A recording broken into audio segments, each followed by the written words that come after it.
Our next speaker is Cristina Mercado. Before she goes, I just want to actually insert right now that the Rosenberg Foundation actually supported our organizing of domestic workers since the mid-1990s. Along with day laborers, the work of day laborers, domestic workers. And so I just want to, Ellen Whitus is here, I know Tim will be here later, but I just want to say so much thank you, because this is part of the few, as somebody said, the few foundations that actually, Maria Elena said it, that support workers' rights. And this is sort of the fruition of a lot of that work. So, Andrea. And you can come Thank you. Can you hear me? Yeah, great. Well, it's so nice to be in LA today. LA actually has the highest concentration of domestic workers in the country. And I want to start off by sharing a story of a domestic worker who couldn't be here today. Maria Santiago came to this country from Mexico and worked as a farm worker for many years in the Central Valley. And one day decided to leave her abusive relationship and move to Oakland, California, and begin to work as a caregiver.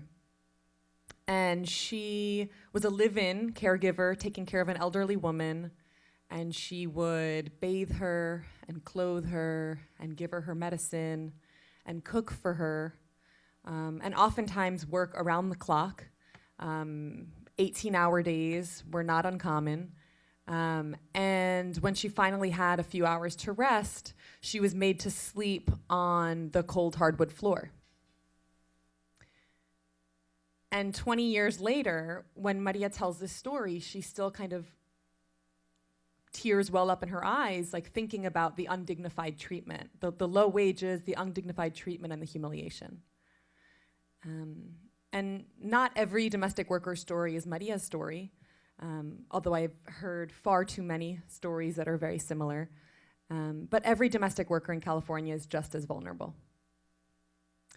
And Maria today is a leader of Mujeres Unidas y Activas, and has joined with thousands of other domestic workers throughout the state to advocate for a domestic worker bill of rights. As Guy was saying earlier, domestic worker, in the 1930s, at the height of our US labor movement, we won unprecedented gains for workers, and domestic workers and farm workers were notably excluded. And it was a concession to Southern segregationists who were afraid of African American organizing and building power. And 74 years later, domestic workers are still excluded from many of the basic labor protections that many of us take for granted. So AB 889 is a bill that would give caregivers and nannies finally the right to overtime, the right to a meal and rest break, the right to sleep for an appropriate number of hours in adequate living conditions. And these are regulations that would be developed by January of 2014. And over the last 2 years, workers and other allies have left behind their homes, have left their families, have left their jobs to go to Sacramento in support of this bill. And I was with Maria actually last month in Sacramento for the Senate, when the senators were debating the bill. And a Republican senator stood up and started arguing about what's going to happen to the child or to that elderly person when the domestic worker goes to take her break. And Maria turned to me and she said, "We are not machines. We're not machines, we're human beings, and they're trusting us with their loved ones' lives, but they don't trust us to choose the right time to sit down and eat a sandwich." And thankfully, other senators spoke up as well.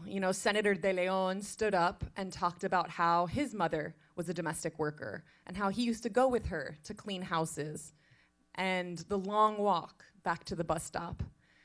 And thankfully, the Domestic Worker Bill of Rights passed the Senate that day and is currently on Governor Brown's desk, awaiting his signature by September 30th of this month. New York State passed the first Domestic Worker Bill of Rights in 2010. Last year, we won global standards at the International Labor Organization. And this year, we're really looking forward to making history in California.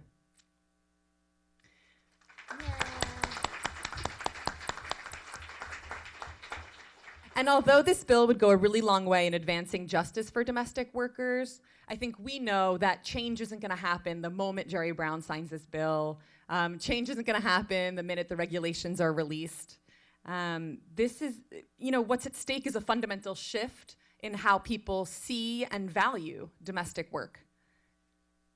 And in order to build a long-term movement to sustain this struggle, we really rely on the leadership and expertise of those who know this industry best, and that's the domestic workers themselves. So in 2006, when MUA and when CHIRLA and when the Filipino Workers Center and Filipino Advocates for Justice and the Women's Collective came together to try to figure out how to do a grassroots legislative campaign, it was really an experiment. Many of us had never done statewide legislation before, and we were figuring out how to involve community in the democratic process. We didn't think it should be so challenging, but it was really hard. Hearings are announced from, 1 month to the next.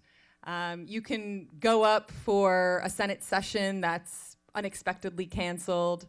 I think just last month we were there for 8 hours one day and 6 hours the next, just to be there to witness the senators debating on the bill. And yet, despite all those challenges, our members were so fired up and were so engaged.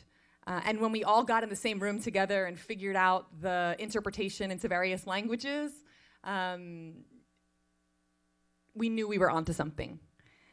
And when Governor Schwarzenegger vetoed our first bill in 2006, we held a huge party in Dolores Park, and we had a piñata with a picture of the governor's face on it. And one of our leaders, Enma Delgado, got on the mic and said, he vetoed this bill, but he can't veto everything that we've learned. And after 2006, we regrouped. I think we learned from our sisters' campaign victory in New York. We co-founded and built the National Domestic Workers Alliance. And then we decided we were going to try again.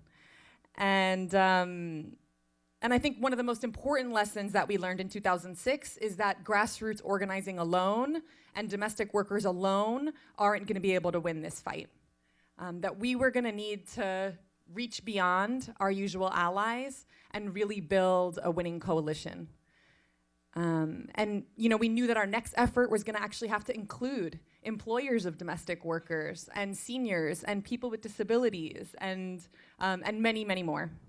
And we are really proud to say that over the last 2 years, we have really done that. We have kept our grassroots orientation and made sure that domestic workers are consulted on every amendment, every step of the legislative process, every strategy discussion.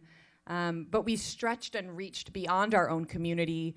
We called in our union, interfaith, student, legal, communications, and all of our other allies. And we prioritized learning about and building with our brothers and sisters with disabilities.